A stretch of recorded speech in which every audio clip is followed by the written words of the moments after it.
बिस्मिल्लाहिर्रहमानिर्रहीम। अस्सलाम वालेकुम डियर स्टूडेंट। फर्स्ट ईयर की पोइम नंबर 20 है और ये आज की लास्ट पोइम है।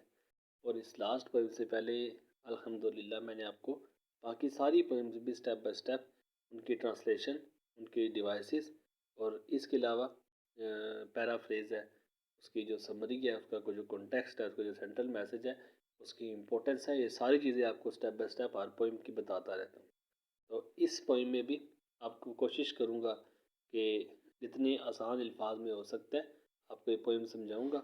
इस पोइम की अगर इम्पोर्टेंस की बात करूँ बच्चों, तो ये पोइम जो है लास्ट में कॉन्टेक्स्ट आप इसका लाजमी याद कर लें। इसके जो सेंट्रल मैसेज है, उसका जो थीम है, आप इसकी थीम लाजमी तैयार कर लें। आप उसका थीम, ये पेपर पॉइंट ऑफ व्यू से इम्पोर्टेंट है। और इसका जो कॉन्टेक्स्ट है, इसका जो रेफरेंस कॉन्टेक्स्ट की जो लाइंस है, वो पेपर में इतनी रिपीट नहीं होती। और बाकी आपको मैंने बताया कि इस पोइम में जो भी जितने भी क्वेश्चन बनते हैं, हर पोइम के मैंने अलग अलग से क्वेश्चन डिस्कस किए। मैं हर पोइम का आपको एक ही क्वेश्चन दूंगा, आप जस्ट उसी क्वेश्चन को तैयार कर लें और चाहे जो भी आता है आप उसी क्वेश्चन के आंसर को अपने पेपर में मेंशन कर दें। आप जस्ट पोइम आपको पता होनी चाहिए, ये पोइम है। उस पोइम को आगे जब पेपर आता है तो पेपर में उस पोइम का बाकायदा नाम लिखा होता है। आप उस नाम के मुताबिक जो आपको क्वेश्चन का आंसर आपको बताऊंगा, आप उसके नीचे मैसेज कर दें। इंशाल्लाह ताला आपके क्वेश्चन में से मसला नहीं होगा। तो ब्रोकन इमेजेस आपको स्टार्ट करता हूँ। पेपर पॉइंट में से आपको बताया कि क्वेश्चन आंसर के हवाले से ये इंपॉर्टेंट है। रॉबर्ट ग्रेव्स ने इसे लिखा, रॉबर्ट ग्रेव्स ने। और रॉबर्ट ग्रेव्स जो है बड़े रियलिस्ट है, हकीकत पसंद है। और उन्होंने जो रियलिटी है, जो कंपटीशन है, जो दो स्टूडेंट्स में जो एक मुकाबले की फ़िज़ाएँ बड़े अच्छे अंदाज में उन्होंने डिस्क्राइब किया है, उन्होंने इसकी एक्सप्लेनेशन की है कि एक पर्सन को आपको समझाने के लिए पर्सन ए कर देता हूँ और दूसरा पर्सन बी है। अब दो तरह से स्टूडेंट्स हैं, आप इन दोनों में आप खुद से भी क्वेश्चन पहले आंसर कर सकते हैं उसके पॉइंट को सुनने से पहले। एक पर्सन जो है जो हार्ड वर्किंग है, ये हार्ड वर्किंग है ये। और इसके अलावा जो दूसरा है ये इंटेलिजेंट है, ये इंटेलिजेंट है। अब पहला क्वेश्चन मेरा आपसे ये है कि आप मुझे बताएं कि हार्ड वर्किंग जो बच्चा मेहनती होता है वो आगे निकलता है या जो इंटेलिजेंट होता है वो आगे निकलता है। एक बच्चा ज़हीन है, एक बच्चा हर चीज़ को बड़ा जल्दी पिक कर लेता है। आप एक टीचर को दो तरह के बच्चे मिलेंगे क्लास के अंदर। एक बच्चा वो है कि जब टीचर ने उसे कोई भी काम दिया, चाहे एक पूरा एस्से है या कोई भी एक टॉपिक है, तो दोनों बच्चों को दिया। क्लास में कुछ बच्चे ऐसे होते हैं जो फ़ौरन से उस चीज़ को पिक करते हैं, एक दफ़ा रीड करते हैं, उनकी जो लर्निंग कैपेबिलिटी होती है इतनी अच्छी होती है कि फ़ौरन से उठ के आ जाते हैं, सर हमें तैयार हो गया, टीचर हमें तैयार हो गया। और फ़ौरन टीचर भी बड़ा खुश हो जाता है उनसे कि बच्चे बड़े इंटेलिजेंट हैं। जबकि दूसरा बच्चा जो हार्ड वर्किंग है, जो मेहनती है, इन दोनों में से आपके ख्याल में कौन सा बेस्ट है? हार्ड वर्किंग अच्छा है या इंटेलिजेंट अच्छा है? इन दोनों में से कौन सा बच्चा एक्सेल करने वाला है? कौन सा बच्चा जो है वो आगे बढ़ने वाला है? कौन सा बच्चा जो है वो पोजीशन लेने वाला है, लीड करने वाला है? इन्हीं दोनों के बारे में आज की हमारी पोएम का टॉपिक भी है। और लेकिन सबसे पहले आप अपने माइंड में एक स्केच बना लें, एक सोच रख लें कि आपके ख्याल में दोनों में से कौन सा बच्चा है, हार्ड वर्किंग वाला या इंटेलिजेंट वाला नंबर लेने वाला। तो इन दोनों को डिस्कस करेंगे आज की हम पोइम में। आप किसी एक की साइड पे हो जाए, फिर उसके मुताबिक अब जब इस पोइम को आगे से सुने। तो पर्सन ए और पर्सन बी है। अब उसमें एक जो है वो क्विक है, दूसरा जो है स्लो है। ये जो बी पर्सन जो है ये क्विक है, ए जो है पर्सन स्लो है। क्विक और स्लो से मुराद ये है कि क्विक कहते हैं फास्ट को, जो तेज़ होता है, जो हर काम बड़ा जल्दी करने वाला होता है। स्लो कहते हैं काम कर लेता है लेकिन ये आहिस्ता आहिस्ता काम करता है। अब इन दोनों पोइम में इन दोनों की डिस्कशन है। तो आपको पता है क्विक जो है हर चीज़ जल्दी पिक कर लेता है।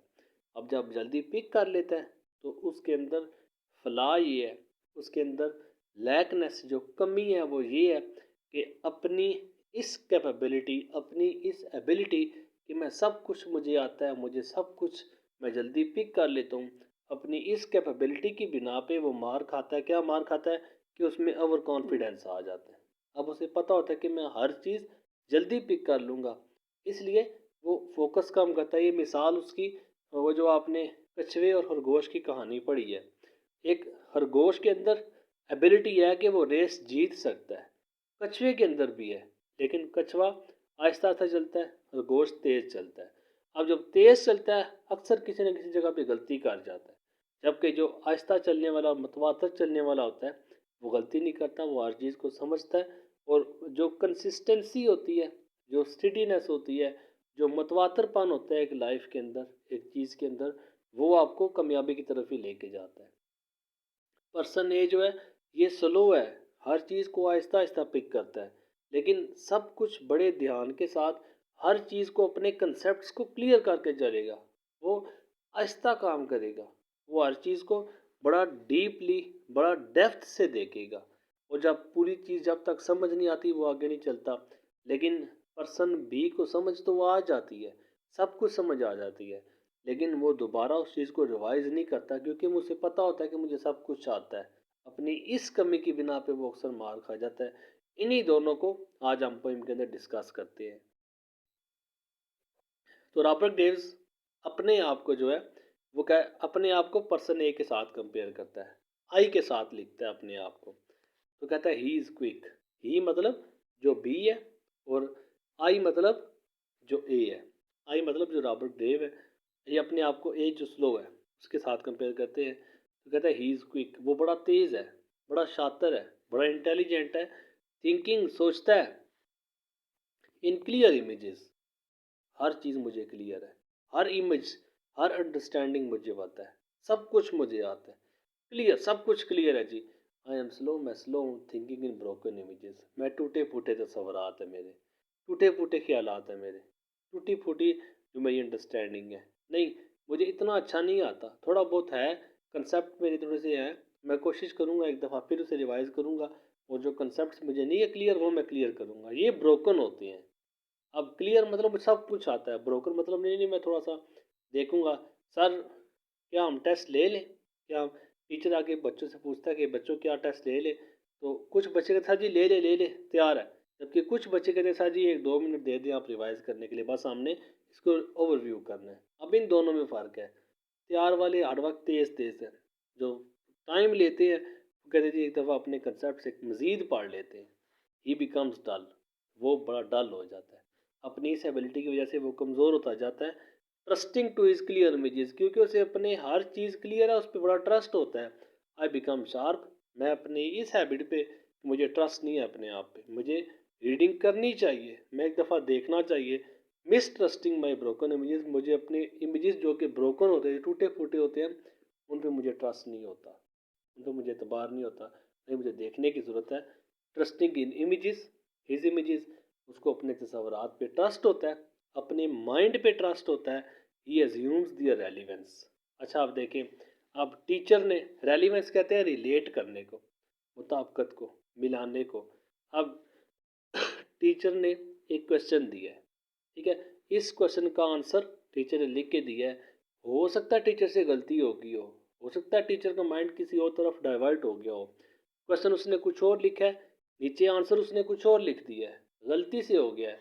तो लेकिन जो क्विक है, अब वो क्या कहते हैं, टीचर ने लिख दिया तो बिल्कुल लकीर के फ़कीर हो जाएगा।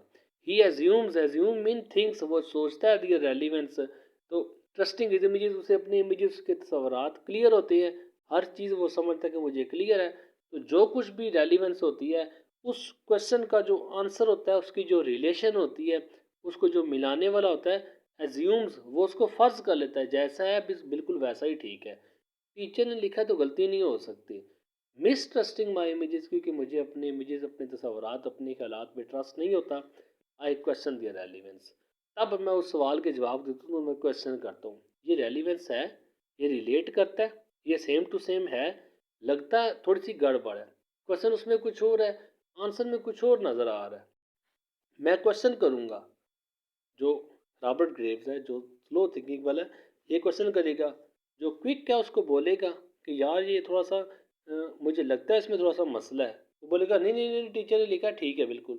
जबकि मैं क्वेश्चन करूँगा, एज्यूमिंग द रेलिवेंस, उसने रिलेट को बिल्कुल करेक्ट किया होता है, कहता है बिल्कुल रेलिवेंट, उसकी बिल्कुल ठीक है, इसका रिलेशन ये सेम टू सेम बिल्कुल ठीक है। ही एज्यूम्स द फैक्ट, फैक्ट उसे फैक्ट मान लेता है, उसको हकीकत मान लेता है। जो कुछ उसने देखा उसी को हकीकत मान लेगा। क्वेश्चनिंग द रेलिवेंस, मैंने क्योंकि उसे क्वेश्चन किया होता है, मेरे डाउट होता है, आई क्वेश्चन द फैक्ट। मैं हकीकत को भी मैं क्वेश्चन ही करता हूँ। ये हकीकत नहीं हो सकती, इसमें गलती की गुंजाइश हो सकती है। टीचर अटल नहीं होता। टीचर की कोई हदीस नहीं है कि जो लिख दिया वो बस फाइनल है। कोई आयत नहीं है ये जो लिख दिया है वो पक्का हो गया। मैं उस फैक्ट को भी क्वेश्चन करता हूँ। और when the fact fails him, और जब उसका जो फैक्ट उसने माना होता है, उसने जो हकीकत मानी होती है, वह जो फेल हो जाता है, ही क्वेश्चन हिज सेंसेस। तो अपने सेंसेस से क्वेश्चन करता है, मेरी सेंस जो है, मेरी जो अंडरस्टैंडिंग है, मेरी जो एबिलिटी है, उससे कैसे डाउट हो सकता है, मेरी एबिलिटी कैसे मात खा सकती है, मेरे अंदर कैसे ये कमी आ सकती है। व्हेन द फैक्ट फेल्स मी, और जब कभी मेरी हकीकत जो है, और जब मेरी हकीकत, व्हेन द फैक्ट फेल्स मी, और जब मेरी हकीकत मुझे निकाम करती है, आई अप्रूव माई सेंसेस, मैं अप्रूव करता हूँ, मैं इम्प्रूव करता हूँ अपने आप को। कभी कभार मेरा क्वेश्चन का आंसर गलत हो भी जाए तो मैं उसे अप्रूव करता हूँ, मैं इम्प्रूव करता हूँ, मैं बेहतर बनाने की कोशिश करता हूँ। ही कंटिन्यूज क्विक, जबकि वो फेल हो के भी ना, यहाँ पे ऊपर देखे, वो फेल हो के भी, ये देखे, ये फेल हो के भी क्विक बना रहता है। नहीं नहीं नहीं, मेरा ठीक है, मेरा ठीक है, मेरा गलत नहीं हो सकता। जब ही कंटिन्यूज क्विक, वो तेज बना रहेगा, एंड डल और कमज़ोर होता जाएगा इन हिज क्लियर इमेजेस। ये ख़ास तौर पे उन बच्चों के लिए है कि जो बच्चे लकीर के फ़कीर होते हैं। वो बच्चे जो जैसा देखा उसको वैसा ही याद करते हैं, जो जैसा देखा उसको वैसा ही सच मान लेते हैं।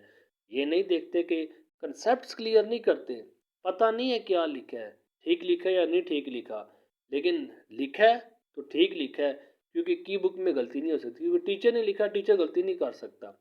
वो फिर भी तेज़ बने रहेंगे, वो डल होते जाएंगे अपने टूटे, जो अपने क्लियर इमेजेस की वजह से, साफ तस्वुरात की वजह से। आई कंटिन्यू स्लो, मैं आहिस्ता आहिस्ता काम करता रहूँगा और शार्प, और मैं तेज़ बन जाऊँगा इन माई ब्रोकन इमेजेस, अपने टूटे फूटे ख्यालात की वजह से। ही ना न्यू कन्फ्यूजन, और यहाँ पे जो तेज़ होते हैं वो अपनी कन्फ्यूजन में पड़ जाते हैं। नहीं, ये कैसे हो सकता है, ऑफ हिज अंडरस्टैंडिंग, जो अंडरस्टैंडिंग उन्हें आती है उसमें कन्फ्यूज़ हो जाते हैं कि ये सवाल का जवाब कैसे आ गया, ये कैसे हो गया, हमने तो वो दूसरा याद किया था, ये कैसा आंसर आ गया। आई ना न्यू अंडरस्टैंडिंग, तब वहाँ पे आके मुझे एक नई समझ लगती है। जब मैं बार बार क्वेश्चन करता हूँ, नहीं ये ठीक नहीं हो सकता, ये रिलेशन नहीं मिलता, फिर जब इन बातों की वजह से जो मेरे माइंड में ये कश्मकश चल रही होती है, तब मुझे एक नई अंडरस्टैंडिंग देती है। ऑफ माइंड कन्फ्यूजन, मेरी उस कन्फ्यूजन की वजह से मुझे एक नई अंडरस्टैंडिंग आ जाती है। मेरी उस कन्फ्यूजन की वजह से मेरे अंदर एक नई चीज़ पैदा हो जाती है, मेरे अंदर एक नई तब्दीली आ जाती है मुझे एक नई अंडरस्टैंडिंग मिल जाती है। तो ये इन शॉर्ट इस पोइम में उन बातों की तरफ ध्यान दिया गया है कि कंसेप्ट्स को क्लियर करो, रट्टे ना लगाओ। जब आपके कंसेप्ट क्लियर होंगे, आप सारी ज़िंदगी उसे भूल नहीं सकते। जब आप किसी चीज़ को रट्टा लगा के पढ़ोगे, रट्टे का ये नुकसान होता है कि आपकी एक लाइन भूली, उसके आगे आपको सारी की सारी लाइनें भूल जाएंगी। आपने 15, 20, 30 पेजेस का आपने एक ऐसे तैयार किया है, आपने एक टॉपिक तैयार किया है, आपने कुछ भी तैयार किया है, आपके 1000 वर्ड्स का आपने ऐसे तैयार किया है, लेकिन उस ऐसे को जो अगर आपने रट्टा लगाया है, आप अगर एक पेज लिखेंगे उसमें से एक लफ्ज़ भी भूलेंगे, आगे बाकी सारा भूल जाएंगे। अब ये थोड़ी सी टेंशन पड़ी, आप सब कुछ भूल जाएंगे। जबकि जो बच्चा कंसेप्ट्स के साथ पढ़ता है, जो हर चीज़ क्लियर करता जाता है, वो देर तो लगाता है, लेकिन वो याद किया वो उसे सारी ज़िंदगी याद रहता है। तो यही मैसेज रॉबर्ट ग्रेव ने भी इस पोइम में दिया है।